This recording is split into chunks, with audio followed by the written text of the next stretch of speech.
Tweeter out. And we are live. Word. So how's everyone out there in YouTube doing? Everyone doing all right? I hope so. Hey, what's going on, sir? I know it's been a couple weeks since we had another meeting of the minds. So how have you been? I've been. I've reached that time of the year where it's like allergy meds are my best friend, and oh god, why do I got to live in Oklahoma? I feel your pain here up here in Pennsylvania because my allergies have already started too up here, and it's freaking March. It's like I don't even want to hear you complain about it because, quite frankly, I would rather be dealing with Pennsylvania weather than Oklahoma weather any day. Well, yeah, that's true. For sure. Like, I'm not even going to be trying to lie about that. And I guarantee you within the next month, we're going to start seeing days that you more commonly associate with summer and not spring. Yeah, I can see that coming. Like, that. And this is why I wanted to stay out of Oklahoma. Oklahoma, where the... So is your family from Oklahoma? Military. Okay. It was one of those, this is where my dad retired, so this is where we've pretty much been. I mean, if you know anything about military, you're expected to be involved with the community, things like that, especially if you're an NCO. Yeah. So no, my mom was she was federal government, so so until she passed away and stuff like that, so we used to do all that stuff with the federal government and the military and stuff like that. So oh yeah, upside to growing up in a military home, it's why one thing that I will stay now whenever these assholes try to be like, well, if you're white you're automatically racist, grow up in a military home. Grow up in a military home and try to say that shit. Especially if you were raised on base. Oh, let's see you try to be that way on base in a military home. Yeah, that shit don't fly. And we lived on base there in Germany. So, believe me, it's one of those. That's why, which segues nicely into our first subject for the evening, which is the one and only Captain Marvel. My favorite Marvel superhero, Carol Danvers, but damn, why are they screwing her up? Oh, I can tell you exactly why they're screwing her up. They're screwing her up because of the fact that they, one, can. Two, because of why not? I don't know. It's because of the fact that you have woke Marvel trying to do everything they can to remain relevant when, let's be honest, the take, for instance, which is one of the things I was actually planning on talking about last week, the whole bit with the comic shop owner, Brian Higgs or something like that his whole speech at the I don't even remember what it was. It was a convention of sorts. Yeah, that kind of fairly big convention. Yeah, I don't remember what it was, but I know it was meant for is an insider convention. It wasn't like comic convention, things like that. It was an actual like retailer and basically publisher convention where they can get together, rub elbows, talk about things within the industry and finding ways of fixing possible problems. And then he comes out and says, yes, on the one hand, it is the shop's fault for allowing the publishers to be able to continuously reboot these various books and, buying all these variant covers and things like that. And at the same time, by not putting the publisher's feet to the fire, if they refuse to order it and have it in stock, the publishers aren't going to make money, pure and simple. Yep.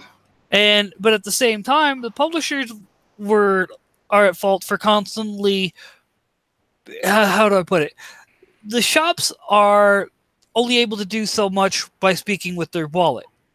But when there are so many books that were coming out that Diamond didn't really have any info on, and they were expected to take a gamble on these books, I mean, yeah.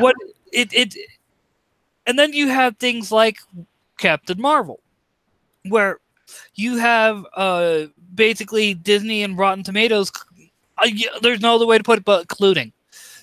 Rotten Tomatoes got rid of the want to see feature for Captain Marvel because of the fact that nobody wanted to see the movie. And then in turn, they went around and now have been correcting the viewer score. And it's like, what the hell are you doing? Are you expecting to have your credibility at the end of this? Did you see the one post that somebody actually showed that if you look at their Rotten Tomato link for the customer review, they only take took anyone who was like 3.5 out of 5 or higher. Okay, so you're telling me right away that anybody who doesn't like it doesn't have a voice. Now, I'm the type of person, I really do want to go see it because I love Captain Marvel as a character. I think she in the right hands, she can be a great character. I mean, her whole run before her first run on Kelly Sue DeConnick, and I love Kelly's writing for the most part. That first release of Captain Marvel, where they were doing the whole time travel thing, and her meeting the person who actually taught her how to fly and stuff like that. I really enjoyed that. But then it just started going downhill because once again, that's when Marvel started getting into the whole dumpster fire and their woke stuff. So they really took and they butchered the character, unfortunately, and then they allowed Kelly to write the script for the movie, which should have never been done. They should have hired, either writers, even if she wrote the screenplay, they should have got people to kind of who could have like tweaked this script and stuff like that. And then they could have, you know what I mean? Almost like, a team up, you know what I mean? They, she provides the story, but then they team up, like some of the stuff, like one of the things they bastardize, I heard, like, she's not even, they don't even show how, like they basically start out, she's in space and she's, fighting, and, it's not even her, like, actual origin story. Well, and here's it gets better. It gets better. Like, you have a situation here where the writing could have been garbage, and let's be honest, a lot of us would have still fanboyed if we knew it was going to be a good movie. Oh, of course. Yeah. We would have all still fanboyed. But the problem is, instead of it being a movie of, all right, it could be bad, but we're still fanboys, we're going to go see it. Instead, we had Brie Larson constantly coming out and making stupid comments that she should have known better than to make, and then turning around and blaming us. Got Josh in the chat. I'm going to send him a link. What do you think? Get Josh in here if you can. And the thing is, I still think it's going to do good. Here's why I think it's going to do good. You have, and I don't think Brie's a bad actor at all. I think she's a good actress. There is. Oh man. Okay, Josh. Sorry, bro. No worries, Josh. You got Sam Jackson, you got Jude Law, and you still have the guy playing Phil Coulson, Clark Gregg. I know who you're talking about. Yeah. So the guy playing Phil Coulson. So Clark Gregg. So those are great actors. I don't think the movie is going to suck at all. These people who think that it's going to suck, I don't think it's going to suck at all. At most, I think it's probably. Yeah, thanks, Josh. I appreciate that. Yeah, Clark Gregg. I think what it's going to do is it going to do first the opening weekend? Yeah, it's going to make 150, 200 million possibly. I think where the problem is going to come in, it's not going to be able to hold the way. It'll be a Last Jedi. Yeah, it will do good in the beginning, but then it's going to fall off at work, in my opinion. Or as the weeks go on, it's going to fall because as you get closer to the world releases and opening China, because I don't think it's going to, because they rely on the foreign markets, and I don't think it's going to do very well in China at all. That's just my opinion. And let me bust out the screen share real quick. Like, one of the things that...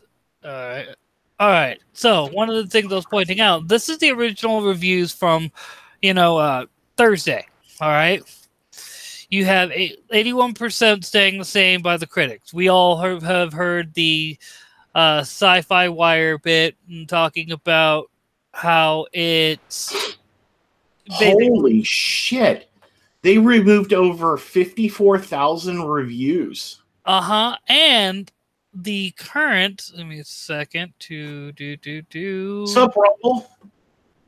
Huh? We got Rumble Terrier in. Oh, nice. What's up, Rumble? Where did I just had it. I know I just had it. There it is. There it is. All right. Because I had it separated. Now, today, 53% with 36,000. How much you want to bet they removed all those negative reviews, and they probably removed a lot of valid reviews, no less, because they were trying to pretty much save the movie. They were trying to downplay the level of disdain that people were having for the movie. They were trying to downplay the fact that nobody really wanted to see the movie. And then to make matters worse, they were trying to downplay the fact that it was something that a lot of people were just not feeling because of Brie Larson and her comments.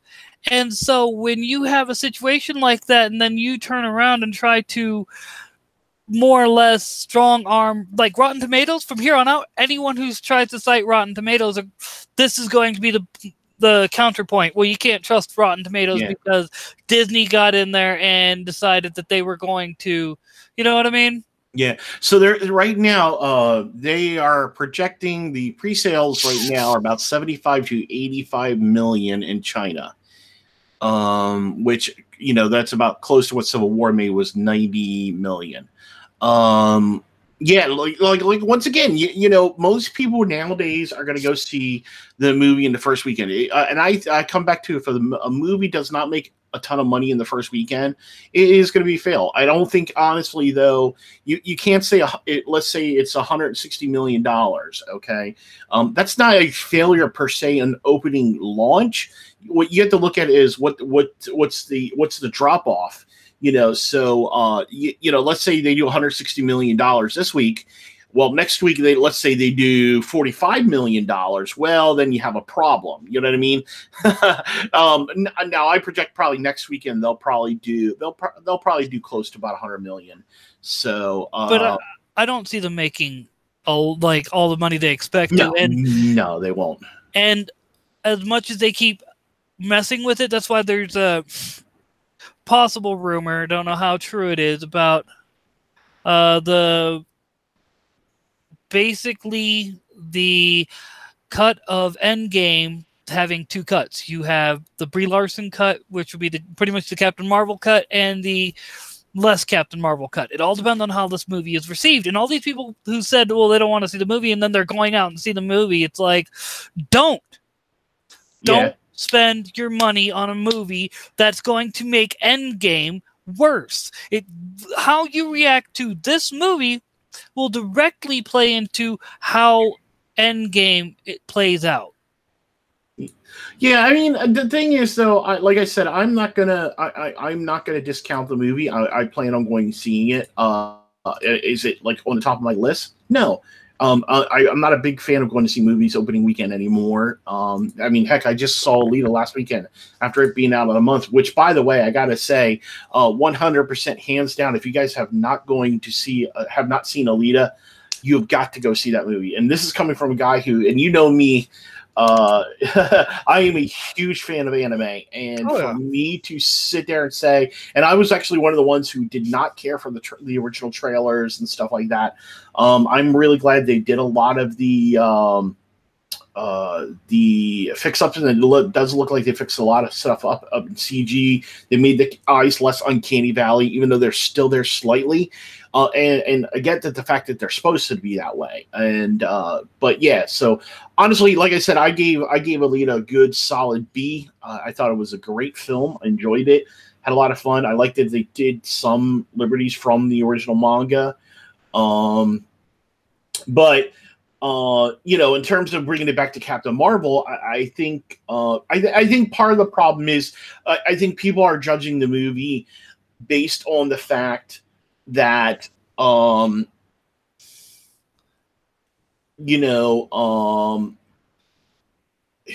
can I say this? Bring it to the fact of, I think a lot of it comes down to a lot of the madness against Captain Marvel is the fact of Brie Larson opening her mouth.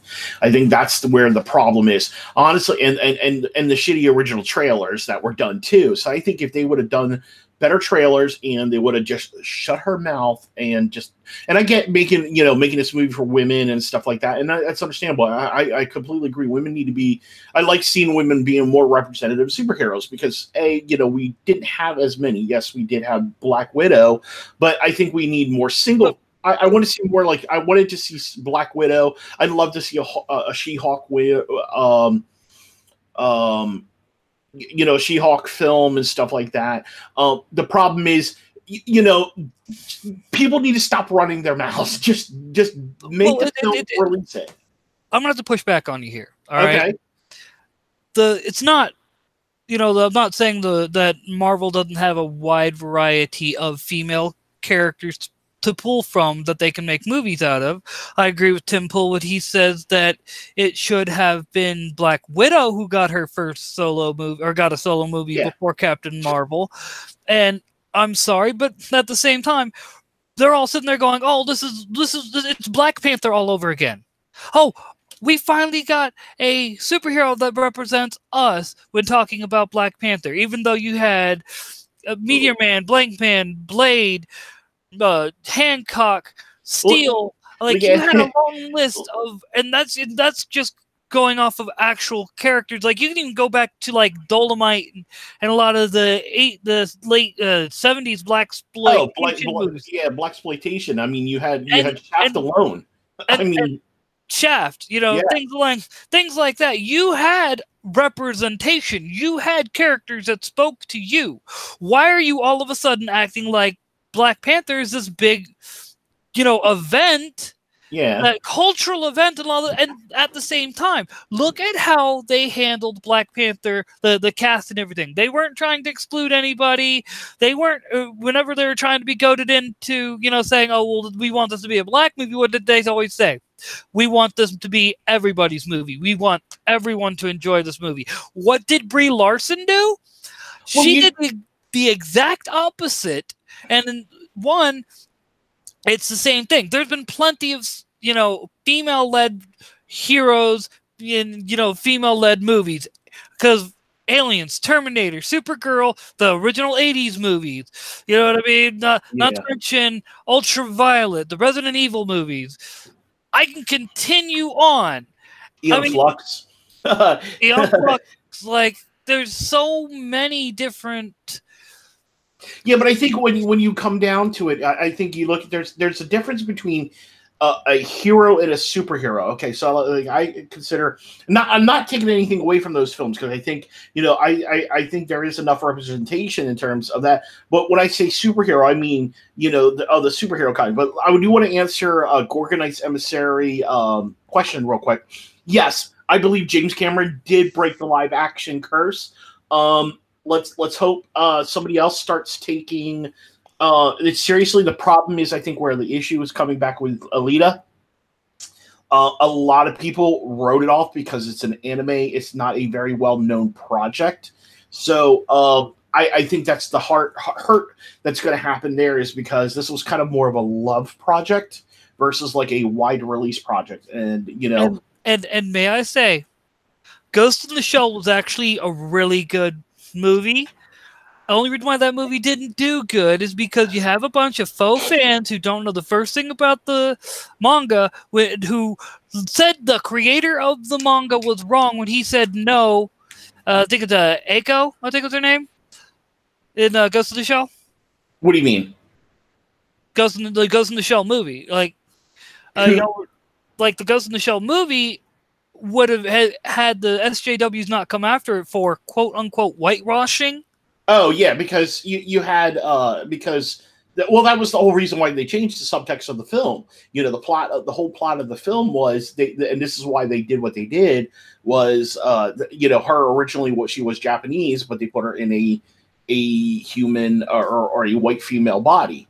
You know, that was their answer to the SJWs to shut up. Oh, hey, she's still Japanese. Doesn't matter what the outside looks like. Yeah, and like even the original creator said, no, I wrote her to be a white woman. Well, she more ambiguous. Yeah, he really wanted her to be kind of more racially ambiguous, you know, because he grew up. I mean, you got to remember something. The guy, Masumiro Shiro, grew up in the late '80s, and you know, he was a fan of that genre. He gave a really definition. He was in that time frame where those big action stars of the '80s were, you know, they were big. You know, Ripley, and you know what I mean. Mm-hmm. You had Aliens. I mean, that was '79. So he wrote, you know, Motoko Kusanagi originally. Now, originally, what people don't realize with Ghost in the Shell, originally that was a man inside of a female body in the original manga. There's actually a line in the manga where he talks about they talk about why they took on a female body was because of it being more nimble and being more flexible, than easier to control than what a male body was. And also the other thing too was, you know, there was actually some stuff added in there about like, sexual attraction and stuff like that. In a cybernetic body, they couldn't actually have sex with the opposite sex. And so, you know, that's one of the reasons why her character is a lesbian. Because it would actually cause problems. The body, the male body, and the male and the female body just weren't not compatible into cybernetic shells and stuff like that. So, you know, so yeah, in terms of like the Ghost in the Shell movie, like for action wise, I really liked it. I think it was just a really shitty adaptation. You know, do I think Scarlett Johansson played a great job as the character? Yes. The problem was, once again, the directing was really, I really felt that they took these different things of Ghost in the Shell and they tried to make something their own, and it turned out to be a poop fest. It will, like I said, I give it a solid B. Excuse me, not a B, but I gave it a C. It was enjoyable. It was good as action-wise. If it was a popcorn flick, if you take it as a popcorn flick, it was that way. So, okay, that's the way But you know what? There's a lot of people I know. I have another friend who's really big into anime the way I am, and he really enjoyed it. He wasn't a big Ghost in the Shell fan of the anime, but he really enjoyed the movie because, you know, if you watched any of the anime, you know, it's very pretentious. You know, it's very, there's not a lot of action. It's a lot of talking. You know, it's a lot of philosophy, essentialism, and you know, stuff up our alley. You know what I mean? You have some action stuff, but that's where the movie definitely. I think the movie itself, you know, the Ghost in the Shell movie really was a little bit different. The first movie, that one was a lot more based in action and stuff like that, you know, and you know, a lot of the stuff with the Puppet Master and stuff like that. In all honesty, I mean, it's still the first Ghost in the Shell movie is probably the iconic for me, you know, and I love the manga 100%. I love the mangas. You know, I have the first one in a hardback, but I felt the movie itself, like I kind of liked what they were dealing with the whole Puppet Master. I like the adaptation they did from some of the stuff from the manga into the actual movie that they did. Okay, well, the point I was making though, and like, mind you, you know me, I didn't read the manga. I just saw the original anime years ago, and what I remembered was pretty close. The movie went a bit more into detail than the manga did, or not the manga, but the animated movie did back in the day. Mm-hmm. But I felt it worked, and I thought Scarlett Johansson did an excellent job in that movie, and it's part of the reason why I said, you know, it's one of those.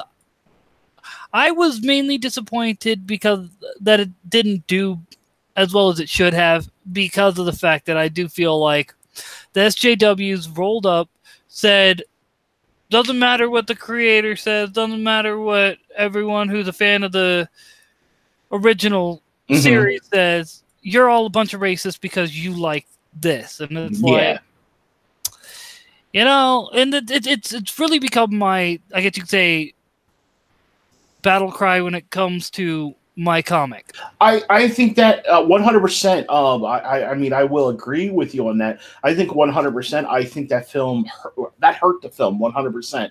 I think it could have done a lot more in terms of like money wise in the United States. I know they originally projected the movie. I think they said about 100 to 120 million dollars. And I think it only ended up making like $80 million. So yeah, I mean, it hurt. It hurt viewing, you know, any future, you know, just in the way, same way. I think one of the biggest issues is with American, when you're doing American adaptations of anime, one of the things is, or anime / manga, it's almost like it's not taken seriously. There's, you know, if anybody has watched the Gantz live action movies or say the Full Metal Alchemist live action movies, Japan still seems to be, you know, even though they're a little bit over the top, they still try to do a very good job with their film and properties. But when you take those properties and bring them over to America, it's almost like they almost feel like, you know what I mean? It's lacking, and stuff like that. Hey, Model 360, what's up, bro? What's up, Model? It's almost like they don't care.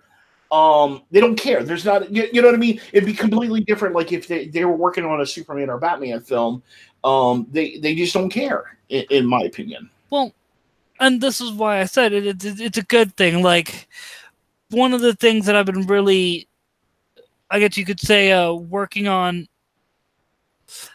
I'm not going to just sit here and complain about all the various things that these people are doing to these properties. Right. I'm going to learn from them. And one of the things that I've been kind of looking at, and it kind of segues into, you know, Kwanzaa and White, and how he, what he's doing with his comic. I don't want to do that. I don't want representation of characters to be the only thing that people see.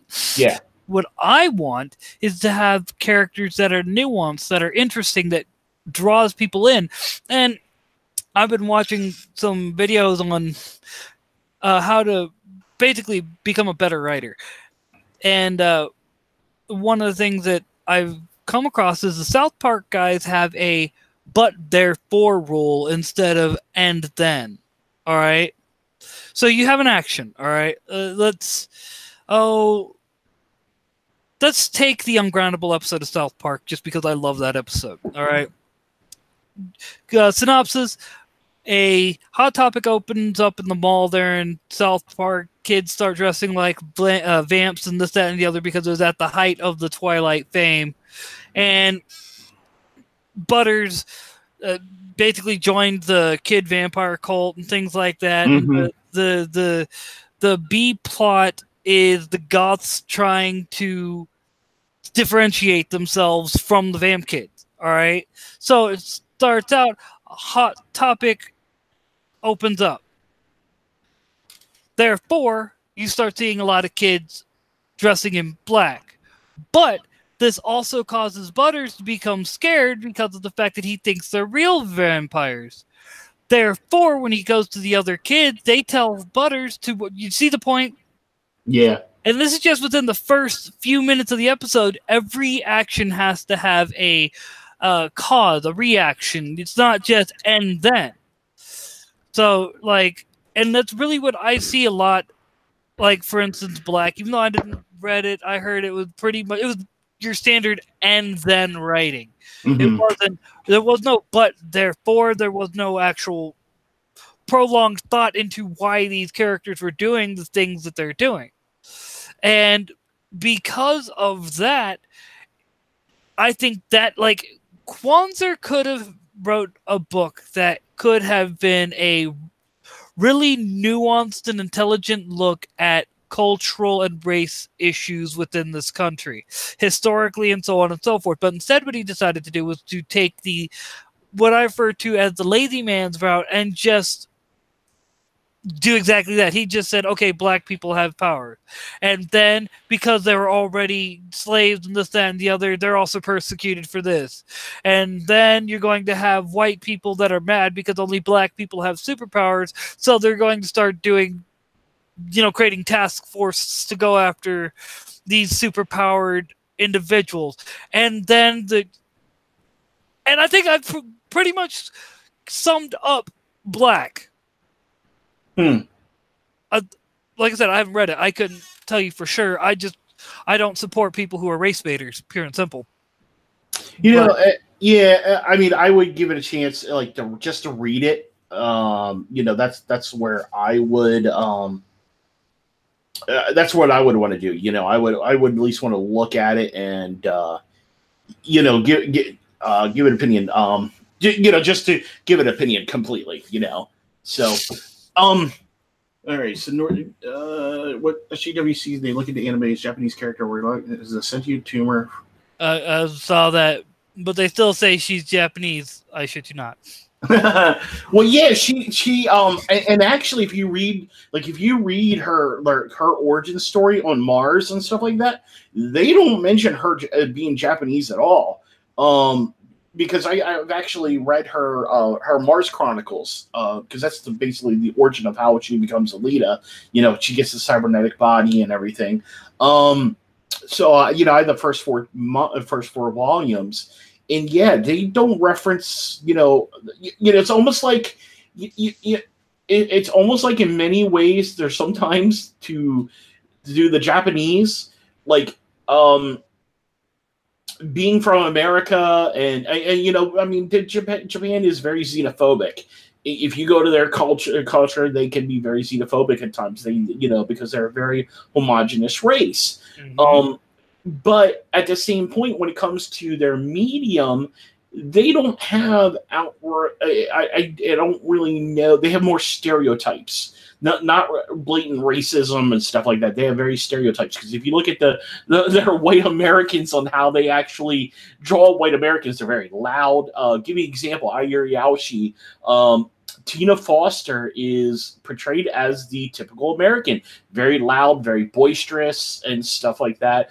At the same point, her family is American, but she grew up in Japan, so she had a lot of she is not a typical American, in terms of that, but she's very loud, very boisterous. But not once did the creator or the artist say, "Oh, well, she's you know what I mean? She's a loudmouth, American and stuff like that." She just portrayed her that way because, as anyone knows, the Japanese are very reserved compared to Americans. Yes, or let's just say, more to white people and Africans. We tend to be more open and stuff like that. Whereas Asians, for the most part, tend to be a lot more reserved. They tend to be a little bit more quieter, and they're not they're not out as outspoken as Europeans, Americans and stuff like. Because you look at.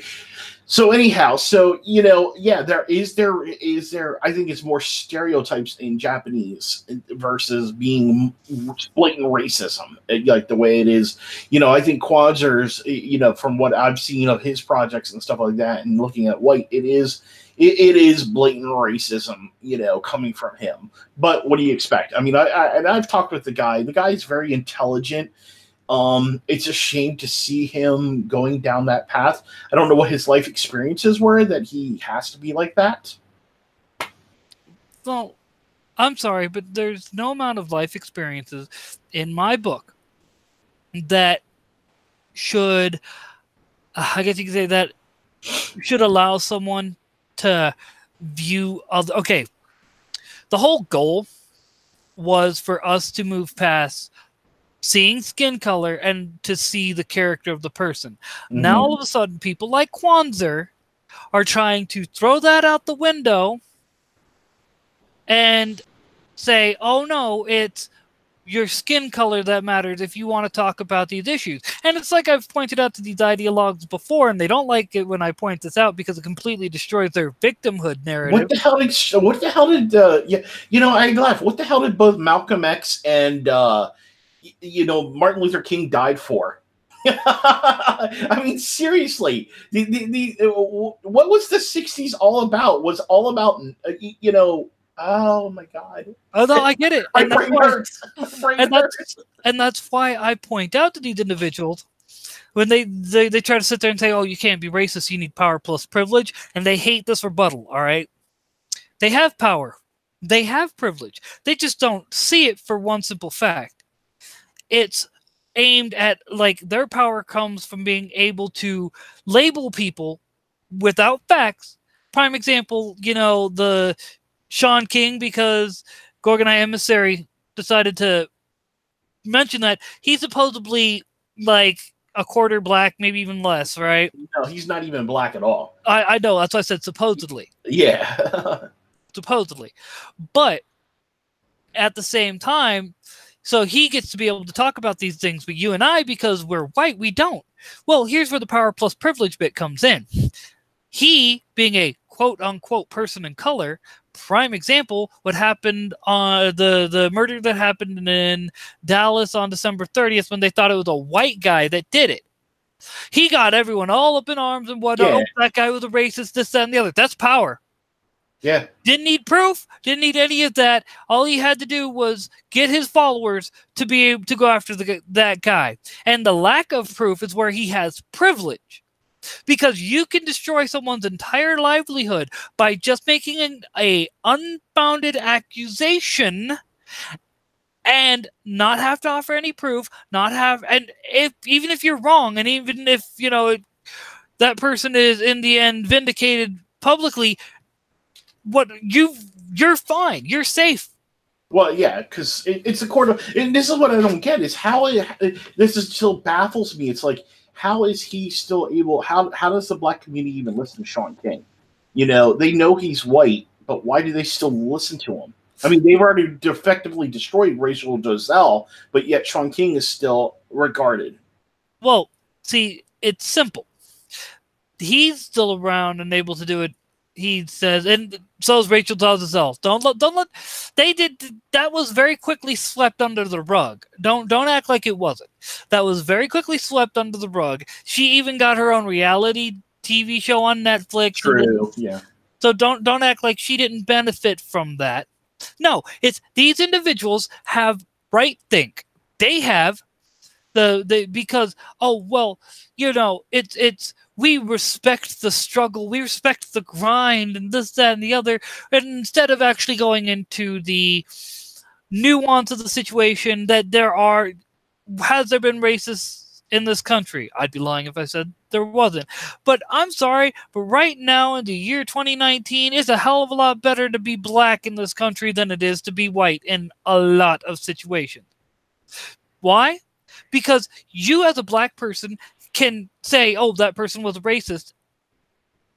Random right, gets random white dude. Oh, that dude was racist. Get him out of here. Don't want him. He's racist. La da da da da. And people like Kwanzaa capitalize on it. Yeah. And like I said, $40,000 for a comic book. For that, let's be honest, his last book, the original crowdfunding for Black, there were people that were complaining about how people in the UK had already gotten it, but people here in the US, they could buy it off of Amazon before they got their copy. Yeah, can you believe this? I mean, this is, and I don't know if the guys have showed you. You got to share that if you still have it up. If not, I can. But guys, so this is an issue that I have. This guy has his project $40,000. Yep. $40,000. What the fuck? Seriously, why? And they're at halfway, guys. This is the thing that really baffles my mind. They're at 18,000, almost halfway, and so they've had 677 backers. For me, it just baffles my mind that. Well, you know what? It shouldn't baffle my mind because that's the world we live in now. It's the world we live in. Good is evil, evil is good now. So, Yeah, exactly. Instead of funding a race baiting book, support a fun comic called Wanpool. 100% straight Exactly. up. Yeah, you want a book that is fun, adventurous, and true representation. Wanpool. 100%. And I got to give out shouts out to there to my boy Josh and Mr. Marvel for bringing this to us. 100%. I am happy. Hey Josh, drop that link in the chat just so others can see it, because I know you got that right on standby. I'm trying to find. I'm trying to find my tab. Did you see Gorgonite's response? Same thing, exact thing we were just talking about. For sure. Yeah, because I agree 100% that it is not going to go to the people, or to the people are either not going to get their book, or it's going to be very limited people, just so people can back off and say, oh, well, we got it. You know what I mean? A few people. Yep. Thanks, Josh. And yeah, but at the same point, you have Wanpool, which is a fantastic book, and granted, we're trying to get to 7K and stuff like that, but yet they turn around and people are willing to back, they're willing to back that crap, and and it does look like he got a new artist. We were talking about this, so it does look like he got a new artist for this one versus white or black, because those other black ones that I saw, oh my god, the artwork was horrible. And Josh, that's what I was talking about when I said there were people that could, like, people in the UK got their book because there's certain I'll go into that. I got a buddy from the UK who kind of explained UK law on this. But yes, there are people in the United States that could buy their book off of Amazon, or buy Black off of Amazon and all these other outlets that had backed the book and had yet to get their copy of the book that they had already paid for. Yeah. And for a quick update on Wanpool, we're at 5,857. I think we can do better. I think we can do better too. Word. I think we can. I think Wanpool can go to 5. I honestly think it could get to 10,000. By the end of the campaign. I mean, we still have over half the campaign yet still available. 21 days. 21 days, yeah. So I think it can get to 10,000, and I honestly think it deserves 10,000. I mean, I would love to be able to have Troy being able to fund the third one just from this, and he's able to get himself into a situation where he can, be comfortable, do his work that he needs to, where he can do it. And the community is supporting the project by doing this, and by helping him. They don't realize, I don't know how many people there realize that this is just not getting the books into our hands. This is doing something good for a fellow creator and getting him, it's getting him on his feet and stuff like that. And this is what I'm so surprised. And I got to give shout outs to both, the campaign. I think Josh did an amazing job running that campaign to be funded fully in day one. Mm-hmm. And the only other guys to do that is Timothy Lim with their new project. Yes. So, that's the thing, Josh. You're correct. That's the thing, is people are not realizing this is not just, it's getting him to do his comic. It's getting him into a place to live, comfortably, where he can do it. He's not living out of his car. He's actually living somewhere, and he's able to be comfortable, pay his bills, and do things for his daughter and stuff like that. So this is giving us funding everything he needs to do that stuff, getting that project, because he needs a good place to live, to be creative and stuff like that. Mm-hmm. Oh no, I completely understand. And let's be honest, Troy proved one thing with the first Wanpool book, that you can put everything into your book, and people will like and have all those quote unquote woke narrative checkboxes done. What's up, Neostar? Yep. But have those woke checkboxes checked, and it once again be well received. Why? Because Troy didn't just sit there and go, "Hey, you know, let me have a book about a body positive superhero." No, he was like, I think that was stuff that came up. Like, he may have started with that, but he actually took the time to find the character's personality, to find who he was, not just, you know what I mean? Yeah, can you hear me? Yes, I can. Okay, because for some reason why I think my headset's starting to go bad, unfortunately. But I'm using a cheap $15 headset instead of my good gaming headset because, well, I accidentally broke the mic on that. So.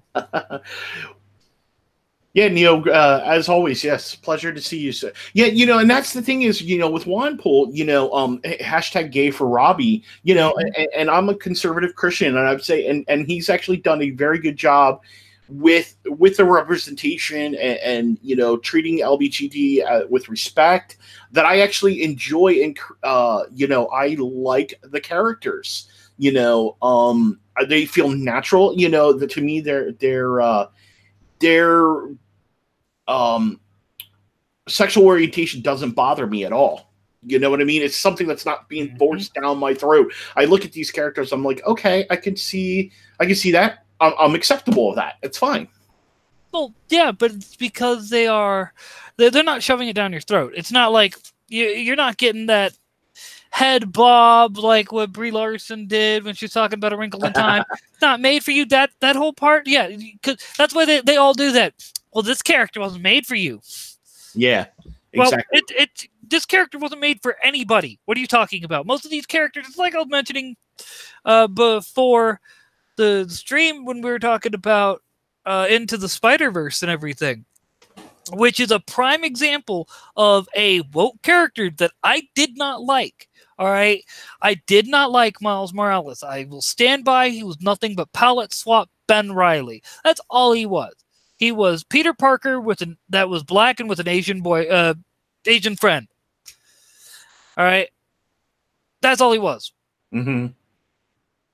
And Into the Spider-Verse made him so much more. Yep. They made him a character that, like, doesn't matter what color you are, you can associate with Miles. Like, and the fact that it didn't do, like, they didn't do the woke storytelling and things like that. They just did, like, if anything, that, like we were talking about, that one joke. Yeah. That one joke. Nobody cared about Rule 63 Otto Octavius. Nobody gave a shit. Why? Because they did a good job. When we found out that was Otto Octavius, we were like, oh, okay. Yeah. Yeah, whatever. Exactly. Well, and Troy and I were talking about this the other night, or last night when I told him after I watched it. You know, even Gwen, they did. You know, they had the hairstyle with her, but she was an actually likable character. You know, everybody they did there, and it was actually amazing to see. They had Nick Cage doing Spider-Man Noir. Yep, that was hilarious, man. Yeah, so, him and Peter Porker. Spider-Ham were both great sources of comedy relief. Yeah. So I think you know, the guys that did, the team that did Into the Spider-Verse did a fantastic job. You know, because I actually felt, I'll be honest with you. When I was sitting there watching it, I actually felt a link to Miles because, you know, he looked up to his uncle. You know, and you know, he was estranged from his family in a bit with his father, and I'm like, you know, because I grew up without a father, so I had a stepfather who was just a nasty son of a bitch, and you know, I looked up to my uncle, you know, and you know, found, because as years went by, I found out more about my uncle. Unfortunately, I felt somewhat disappointed. I still respect him as who he was. But at the same point, I felt, so I have felt some of those common things that I had in my life to Miles, and I agree 100% that like Neil said, into the Spider-Verse essentially salvaged and saved Miles Morales, and I completely agree 100%. I would love to see what they're going to do with Miles from this going forward. Like, and one of the things that I completely appreciate about the movie is one, all right, comic version Miles Morales, his uncle found out he was Spider-Man, tried to pretty much hustle him into being a cook like his uncle, and this, that, and the other. His relationship with his uncle was very bad for him. And then after his uncle started a fight with him and caused his own death, he put that on Miles, like, oh, well, it's your fault. And then you have Into the Spider-Verse, where it was his uncle wanted what's best for him. His uncle didn't want him to be anything like him. Thus why his uncle took him down into the sewers and took him to not in sewers, but into the one subway area to allow him to be able to tag down there without getting in trouble and things like that. Yeah. It's like, and then when the Ben Reilly moment of Into the Spider-Verse, you see him put his, Miles' mask back on him, and then he gets shot by the Kingpin. And it's like, it's an actual heart-wrenching moment, because whereas in the original comic book, his uncle died being a douchebag and just not being a likable character, and Into the Spider-Verse, his uncle died like a G. Yeah, I think really what you had that redemption story of the uncle, kind of, because Kingpin almost had Miles in this situation that he couldn't escape from, but his uncle realizing at the last moment that he needs to be able to protect Miles. So it is almost that redemption story a little bit for Miles, or for his uncle. So so straight up, I highly suggest anybody, if you haven't gotten a chance to watch it. I really, if I had to take all the Spider-Man movies and liking the original Sam Raimi Spider-Mans and this, yes, I definitely yes, there was actually a reference to Ben Reilly in Spider-Verse. That was the Peter Parker of that dimension was Ben Reilly. And that was the first thing I said when I noticed the blonde hair, blue eyes. I was like, I'm over at my friend's house watching it. I'm like, that's Ben Reilly.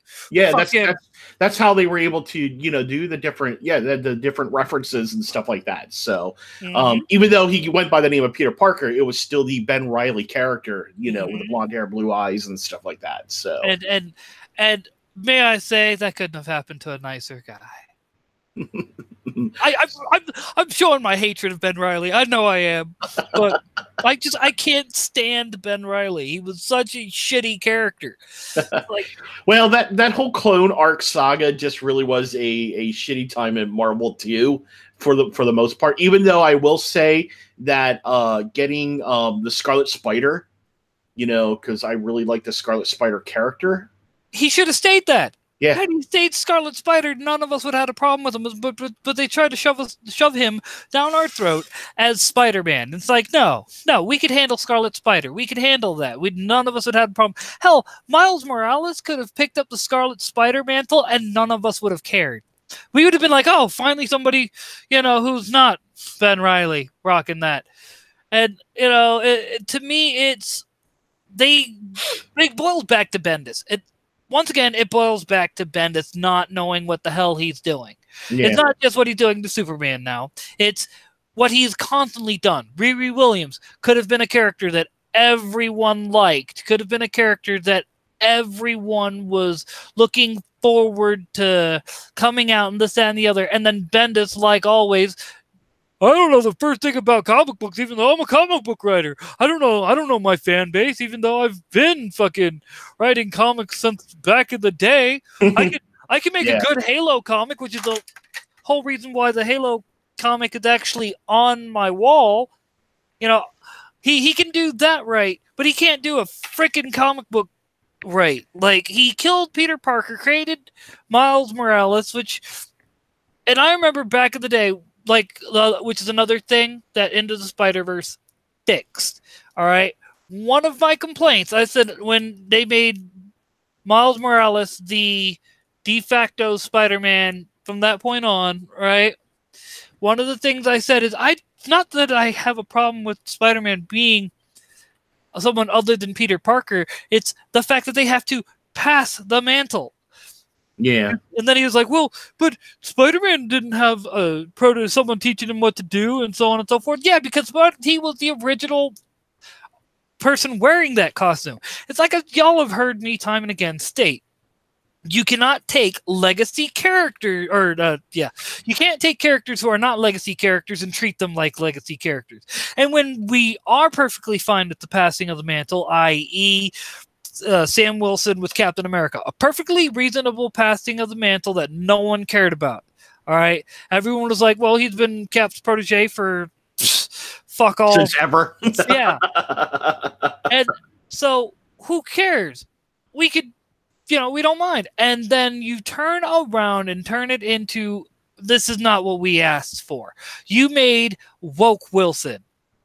Nobody wanted Woke Wilson. What everyone wanted was Sam Wilson, who's quick on the quips, generally a straight shooter, has his moments where he does mess up, but so does everybody. I wanted the Sam Wilson, honestly, from the movie, because that Sam Wilson was kick-ass. And they could have done that with him taking over the role of. I'm seriously, if they do it right, Anthony Mackie, I think that's the actor's name. Yeah, Anthony Mackie, could take over the mantle of Captain America, and if they make him good and be, the I guess you could say Falcon Cap, but however you want to put it, like, they can combine the two like they tried doing, but do it right this time, and make it where he's not some woke, SJW character. And like, I remember someone telling me, oh, well, was it Avengers Disassemble was the one was the comic where he started to act like this. You mean when Marvel started going woke? Yeah. Well, the old saying, go woke, go broke. So. Oh, yeah. So yeah, and I think about, like stuff, that has done really good jobs with representation. There are a couple projects that I've backed on Kickstarter and stuff like that. Like, I don't know if you guys have heard of Colette Turner.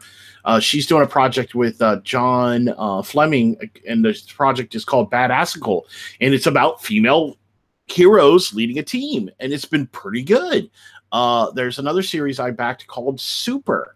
And the main character is the lead of, she's the lead of the superhero team and stuff like that. So it can be done. Then of course, we got Wanpool. Then there's stuff that Tim's doing over there, and there is and then you got Punchline. Some more female representation being done very well, so that there, but anyhow, there is, it can be done. Don't sit there and act like it can't be. Don't sit there and act like it's some great chore to write these characters in a way that they'd be interesting, in a way that people would actually appreciate watching. I mean, it's since comics, it's funny, I didn't watch the video, but I need to find it again because I meant to. I just accidentally closed the tab down. But it was, why are geeks so accepting of, destructive ideologies? And it's because, man, we've all been there. We've all been made fun of. We've all been, been treated poorly by people. So, of course, we're like, we are the most inclusive bunch. We are more inclusive than the SJWs could ever dream of being. Why? Because we actually listen to our superheroes. We actually try to emulate them. We don't need social justice because we're willing to fight for actual justice. We're willing to say, hey, no, that's wrong. You need to fuck off because you're being a racist asshole, compared to some SJW who will sit there and pretend to care. Exactly. basically piss somebody off and then run and hide behind the exact people that they were quote unquote defending. Yeah. Sorry, Josh. Sorry. What what do you say? He's as if we were done with the Into the Spider-Verse spoilers. Yes, I think we're done. We're just talking about how a lot of these characters at this point could have been easily written very well, but instead I'm sorry, let's just be honest. They were written to be woke. They were written to be Bendis patting himself on the back, dislocating his arm doing it. Yes, it's like it's funny, and I came across this comic a few days ago again, and let me see if I can.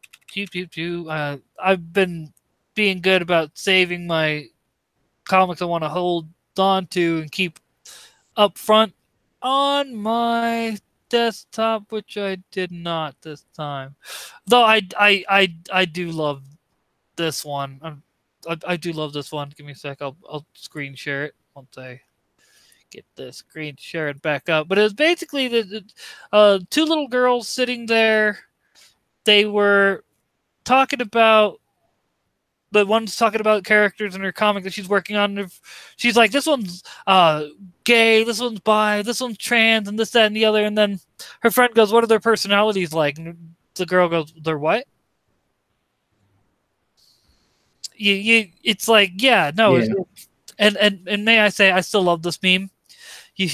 Captain Marvel. You guys always act like you're better than me. Green Lantern, Catwoman, Batman, Robin, Batman. Batman. And it's all the ones that actually. That's the. I think that's the. I don't know if that's the Val Kilmer or the George Clooney version. That's the George Clooney version. That's the George Clooney version.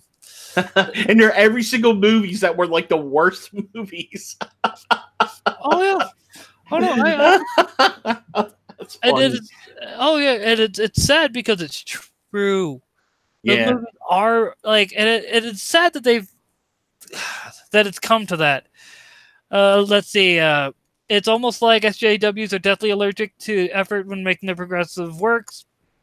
Like I said, that's exactly the case. They don't know what they're doing, and they don't care to know what they're doing. As I've stated time and again, they're strapped to that pillar of ideology, and that pillar of ideology tells them everything that it thinks they need to know. Just saying. Waka waka. Waka waka. Dude, TikTok, man. There's so many sound bites on there that are DBD abridged, Hellsing abridged, Sword Art Online abridged. I've been stuck watching DBD and Hellsing abridged. I need to get Sword Art Online abridged on my computer so I can watch it. But back to the comments. Okay, no, I didn't see that one, Neostar. But it's something I will have to check into because I have it. Huh? I have it. So, oh, you do? Yeah, yep. I'll hook you up, bro. We'll talk about that, and I'll hook you up. Word. Yeah. Yeah, but you know what though? That was still a very good series. United They Stand was a very good Avengers series. Yeah. So, that's why there's the other old saying: they don't do human very well. You know. Yeah, where is all the Irish? How about a black Irish superhero? Listen here, lad. That's gone a bit too much. Because, if we're going down that route, we need a leprechaun superhero, a siren, and so on and so forth. And Black Tom and Banshee don't count. Just saying. No. Yeah, hold on for a second. 2 streams tonight. Yeah, Wiki's asking me if I want to join in with they're doing a Jack in the Box games tonight, but with this stream, and then I have the stream with Matt then. So, so tonight we do have Matt Reyes on our channel. So with the Meeting of the Minds, we'll continue after here, but that's at 9:00, so we got time. Yes. I was actually figuring on going for till about 6:30, so 7:30 your time. Yeah, that'd be 7:30 my time. So that's and I've already eaten, so I'm good on dinner. So Well, I'm gonna get me something to eat, make me another pot of coffee, things like that. Like I've been out of coffee this whole time. Luckily for me, I've had 2 bottles of water that right here on my desk that need to be drank. awesome. I also got project wise, I've been really excited for besides Wanpool, backing Wall Might first term. That one I backed today. Samurai and Dinosaurs I backed today. I've got in my Broke Down 4 Dead Bodies that our colorist was on. So he was the colorist on that project. So I'm looking forward to that one. Um, and then apparently people are starting to see copies of Lone Wolf. Nice. Yeah, so we got some more goodness coming there. See, I could have. My whole thing is I probably could have talked to Doug about actually reviewing it and everything, but I'm not a horror fan. I that's like my biggest problem. You want me to review your comic and it's a Capes affair, Titan Capes affair? I'm down. I will review it and have your review up within about a week, maybe 2. But if you want me to review a horror comic, man, that's just not my style. I'll even review sci-fi because I like, I like the idea of space travel and things like that. But I'm just not a horror fan. I'm just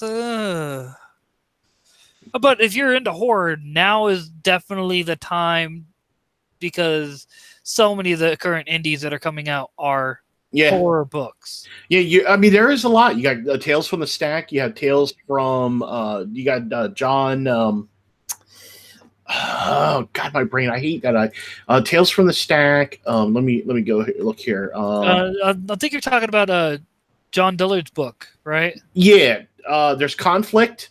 There's Lair, Long Harbor, Tales from Beyond the Gate, Tales from the Stack. Plus then we have, Lone Wolf coming out, but I think Lone Wolf is closer to more like a, it looks like a superhero book and stuff like that. So I like that we're starting to see stuff kind of come in here. But still waiting for, I'm missing one copy of Lost Souls, so hopefully that will come in here soon. Then we have Ravage Kill All Men. Who knows with Cyberfrog. Ravage Kill All Men doesn't so much strike me as a horror book. It strikes me more as a action adventure book. Yeah, I mean, it's closer to the for that, and I think it's closer to the the older time horror comics. Yeah, the pulp comics. Oh, so I thought you did get Harpies. From what I heard, I heard people were having problems getting that book. Yeah, some people are having it, but Josh got it in the other day. Word. That's how it's done. Yeah. So, and then I just posted my review of Graveyard Shift. Really, I really dug that. That was a crossover between a horror, but closer more towards the superhero aspect of those horror characters. Definitely. Oh. And shout out to Nerd Wonder. Her chibi comic is awesome. So she did a wonderful job. Those were cute. That was a cute little ash can. So I'm glad she was able to get on to that project because now she's going to be doing some stuff with Purity Sin on her comic. And I think being the fact that I have read, I'm not sure if I read the whole thing, but I do know I've read some of Purity Sin's first comic, and I think Nerd Wonder's art style should lend itself really well to that. Yeah. And Neostar asked about Harpies. I'm not that well versed on it.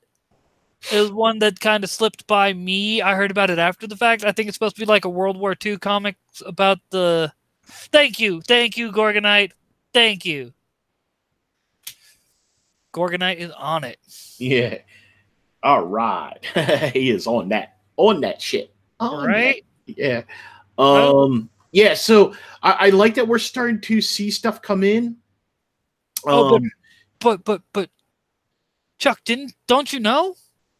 All these Comicscape books are just scams. Yeah, I know. No one's actually going to be getting their book. No, but I'm come on. I mean, this site is full of nothing but grifters. Even us Comicsgate aligned or adjacent folk are, we're just a bunch of grifters and whatnot. We're not actually planning on getting these books out. Yeah, 100%. I mean, heck, Sporkman isn't available for, you can't get it. I think everybody's just, we've been faking everybody out for the last 13 years. Right. Yeah,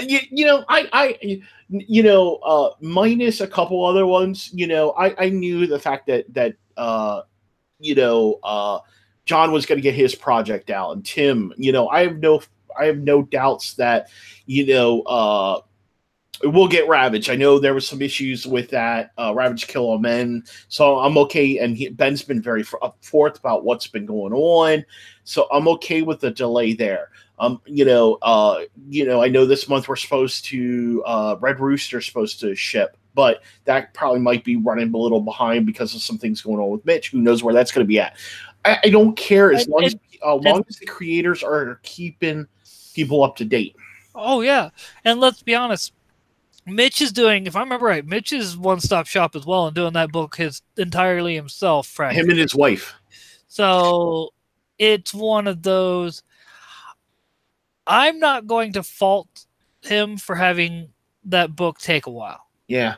Like, I may not necessarily be interested in it because I'm like, just not my type of hero book. Like, it just struck me as kind of I wasn't interested. It didn't ring any bells for me, if you catch my meaning. Yeah, no. I get it. For me though, one reason why I was attracted to it because I love that golden age of superheroes and stuff like that. So Red Rooster really felt like something I could back, and that's fine. I'm glad that this is something that I'm really glad that we have all these different projects coming out. From those who are like Long Harbor, some of the most outrageous ones. I would like to start seeing. Heck, I would love to see maybe some romance comics or something like that. You know what I mean? I think it could be done. It'd be awesome because it would fill a niche.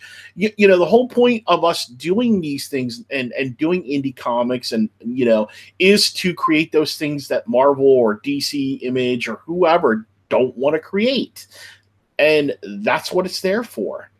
So I'm glad to see that these projects are coming out.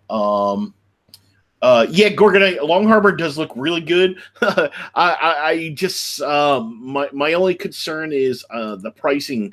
If I hadn't backed Wanpool already and a few others, but I know they're going into demand, so I'll probably end up getting that because I want to support. I love the project. There's a couple other ones. I want to get Conflict because that looks pretty cool. So yeah, I want to get some of these projects, out there, so. Oh yeah, no doubt. I completely agree. And the thing about a lot of these books that are coming out is it doesn't matter. Like a lot of people, let's be honest, have been just supporting Comicscape books, even if they're not their style.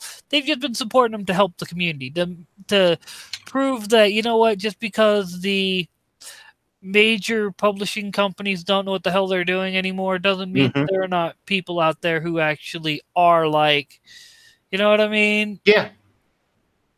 And speaking of, I forgot that I had to do Conflict, but so that's the whole thing. If I think there is enough room for projects out there where there can be people can still back the big creators at Marvel DC if they decide to. Let's say Marvel and DC decide to stop screwing off and they decide to get back to doing what they do. But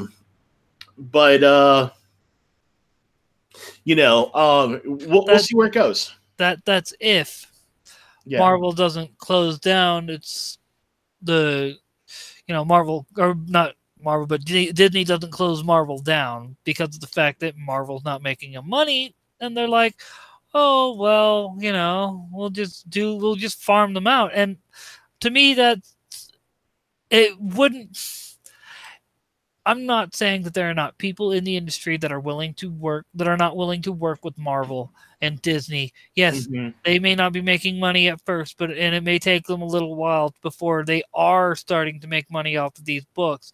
But if you find the right people who are passionate about these characters and passionate enough to get I don't know how to put it, to get people out to buy the comics again, things like that, they could save the industry, but they're not going to. They could save their own comics, they're not going to.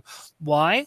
Because of the fact that these individuals don't care about quality of content. I'm not talking to people that would be willing to work with them. I'm talking people like CB Cebulski, Joe Quesada.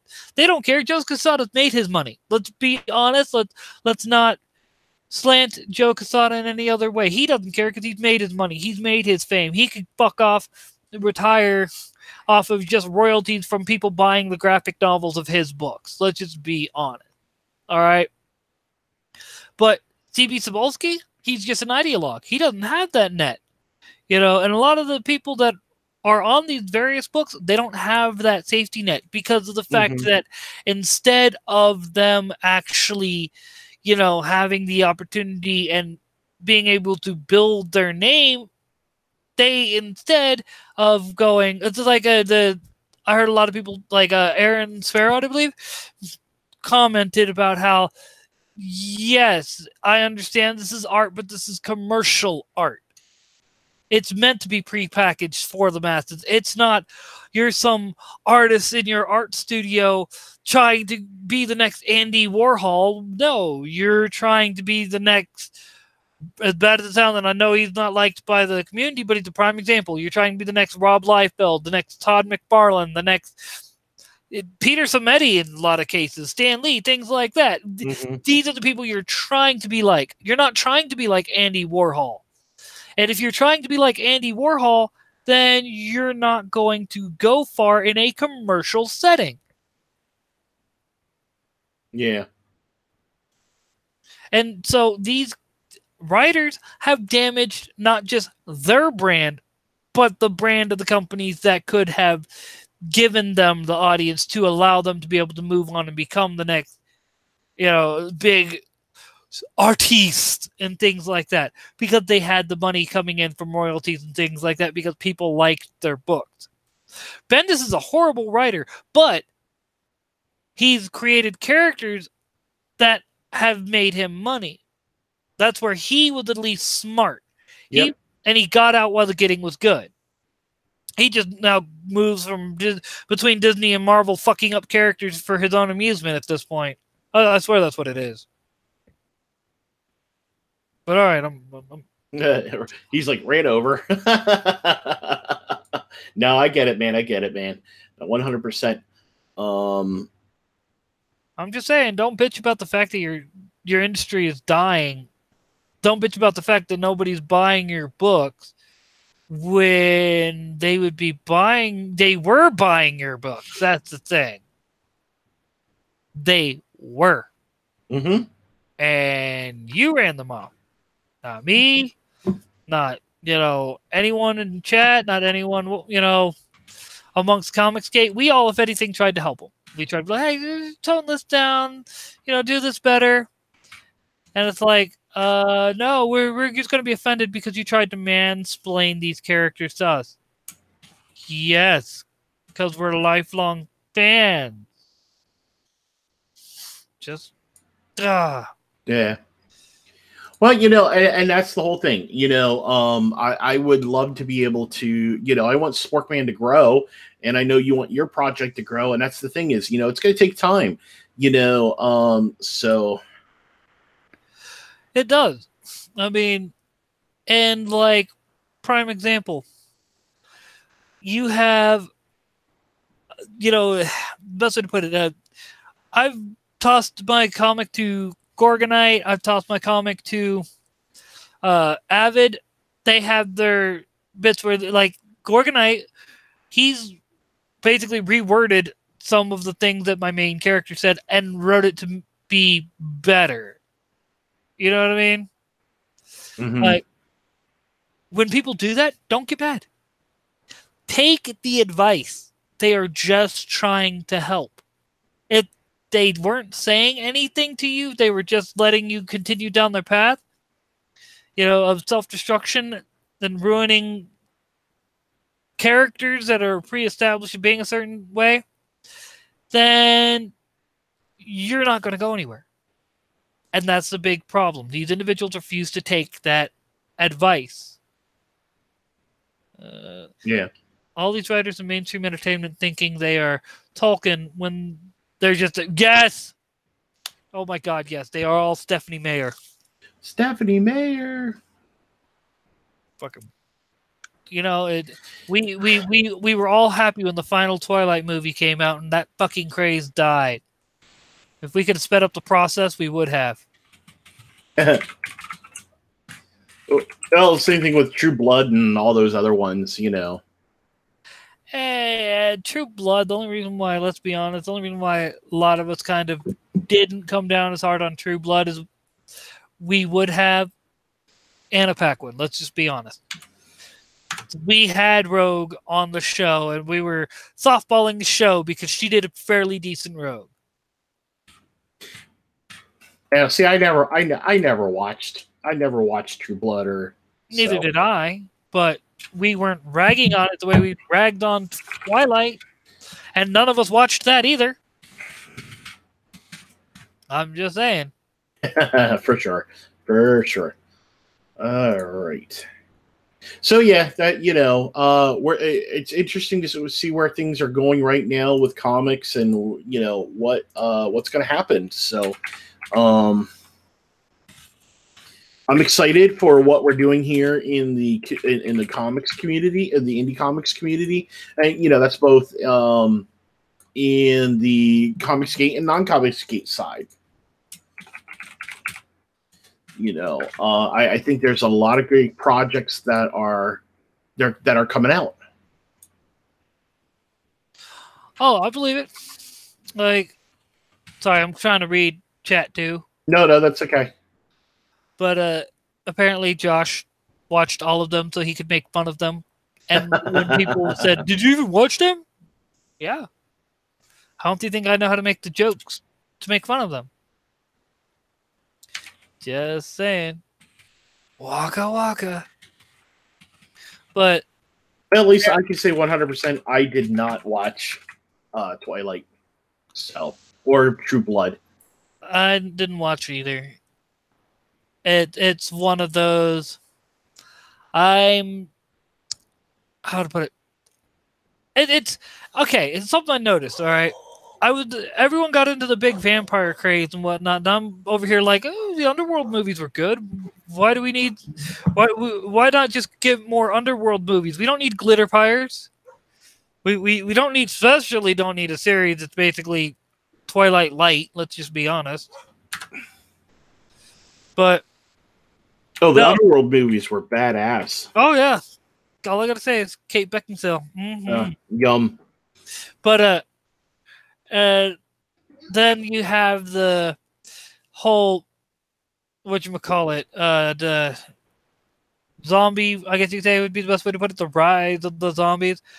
Prior to all the, I guess you could say, the Walking Dead and then everyone wanting to put out a zombie product, I was a zombie fan. Same thing that, like, I liked vampire movies and things like that until Twilight and whatnot. I liked zombie movies until The Walking Dead. Though, with The Walking Dead, I enjoyed like the first two seasons, and then it just got kind of, but the comic is still really good. Oh, I believe it. I'm more making the point that when the normies come into something, they generally destroy it from the inside out. to begin with. Let's just be honest. They because we were all like, man, we've already. You're just not getting on the zombie train. You're just not getting on the vampire train. Like, have you seen Underworld? have you seen Dracula 2000? I think that's like Gerald Butler's first movie. Yeah, one of his more well-known movies. Correct. Right. I thought it was pretty good, but and then you have like, and now we're seeing it with comics. You know what I mean? It's happening. They're just destroying geek cultures for the sake of it. The end is nigh. Jumps out window. Just saying. Yeah. Well, I was one of the things I was hoping to be able to touch on was the Joe Rogan, Tim Pool, whatchamacallit, podcast with Jack Dorsey and his lawyer. Oh, I know nothing about that stream. Oh my god, dude! All right, so 4 minutes. I think I can give you Cliff Notes version in 4 minutes before we sign off. Basically, you had about a month ago, Joe Rogan did a podcast with Jack Dorsey, the guy who's the CEO of Twitter. Okay. Then he got rolled for not really digging into, not really pushing back on Jack Dorsey on comments about censorship and things like that. Mm-hmm.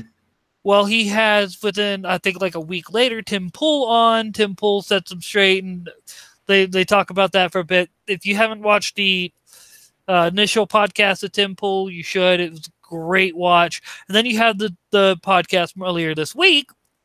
I think it was like Tuesday, Wednesday, where it was basically like I'm watching this thing and I'm like, that chick's a lawyer. The lawyer that the head of trust and safety for Twitter. I'm just watching this and I'm listening to this chick talk and I'm like, man, I can tell you're a lawyer. You're saying a lot without really saying anything. There's only two professions that can do that: politicians and lawyers. Well, no priest can. Well, yes. Yeah. But that's going into me, I don't really dog it on religion. It's so passe, if you ask me.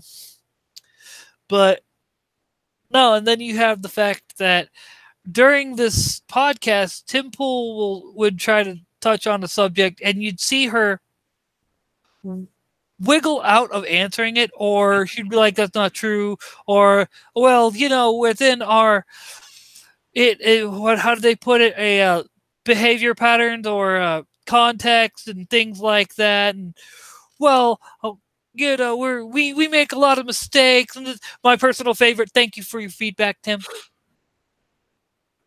She had nothing she could say.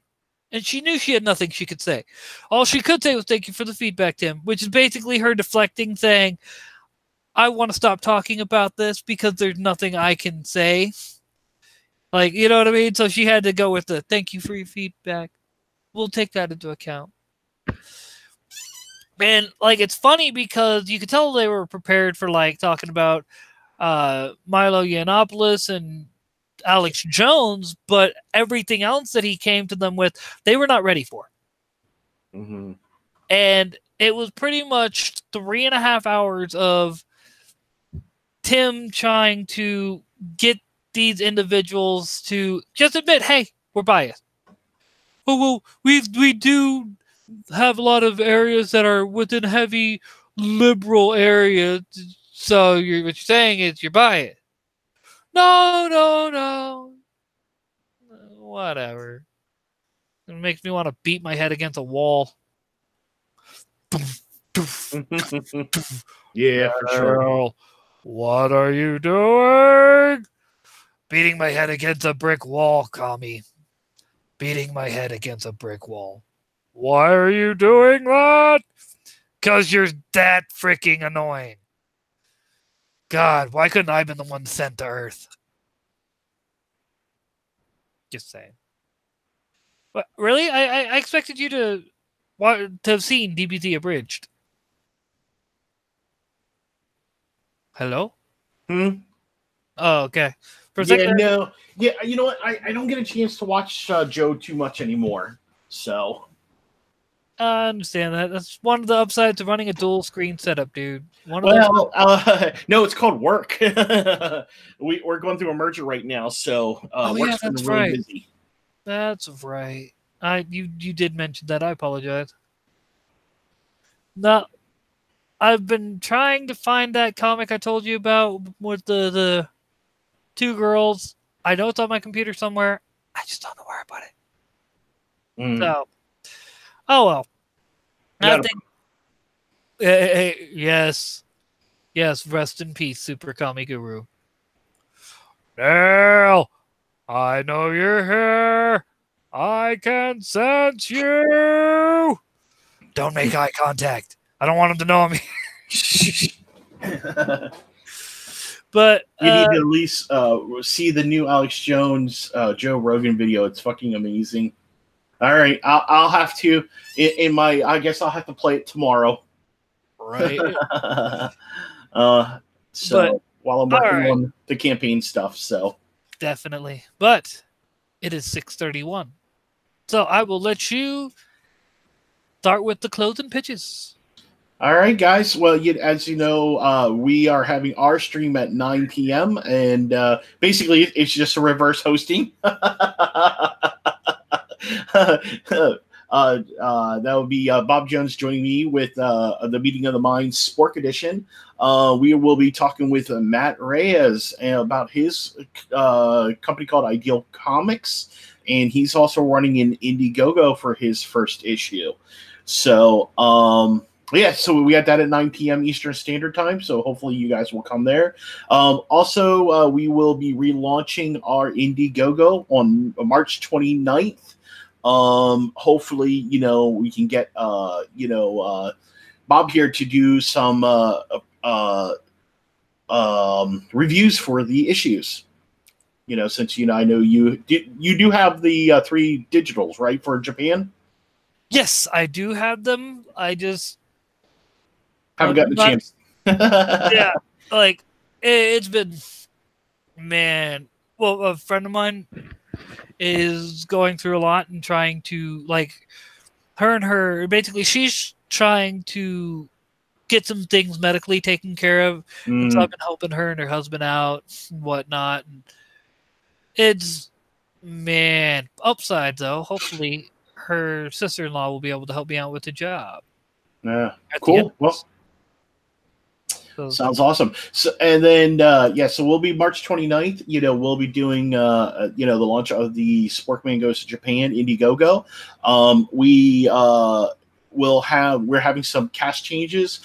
We are moving Ninja to if we meet our goal of 6,500, we are actually going to be doing a Ash Can featuring Natsumi. So he will be doing that. And we will be bringing on for colors. Most likely, right now we're looking at Ginger Foxy. So if you guys like her ponies and her coloring on that, she'll be joining us there. And then we got Jayashiro for doing the re-lettering. And of course, this will be published through Wicked Publishing. So we're looking at the hopefully get everything in the hands. But I think by the time, from what I've been told from everybody in their time periods, we can pretty much get this to everybody by August. nice. So, and if you guys cannot back it right now, I get that, but that's awesome. But we will have it available through both the individual issues and the trade will still be available through Wicked after we do the release. So it's not just going to be available for the Indiegogo and that's it. So if you guys can't back it now, even though I greatly appreciate it, it will be available for you guys to purchase down the road. So it's not a one and done thing. Some of these are, you can't get access to it. So, we're about the residual income. So, and that's where you got to make it. But and then you guys can follow me on Twitter and on YouTube's and everything else at Sporkman Studios. All right. And don't forget to go out there and back Wanpool. Yes. Back it now. You will regret. Like I'm sad I will be unable to back Wadpool because this is an amazing book. We will talk about that, sir. I've got to get this into your hands. But that'll be awesome. And links in the description. So, of course, or not description, but in chat. So yeah. Yep. And we got Wadpool. It's going to be such a good project. Hands down. We've all already read the first issue. Now you can finally have that. To quote the late great Stan Lee, comic books are about like boobs. Yeah, you can look at them on the screen, but they're always better in your hand. Yeah. So, that's right, America. 1938 will commence again. But with that, as always, I'm your host, the one and only Bob Jones. And I shall catch you folks on Twitter at Brainiac420, on Minds, Gab, and TikTok at Bob Jones Comic Wars. And yeah, also you can check me out on BitChute at Bob Jones. So with that, I shall say adieu to you all. Later, folks. Yep, and we'll see you on the flip side in about an hour and a half. Yes, sir. All righty. Good night, folks.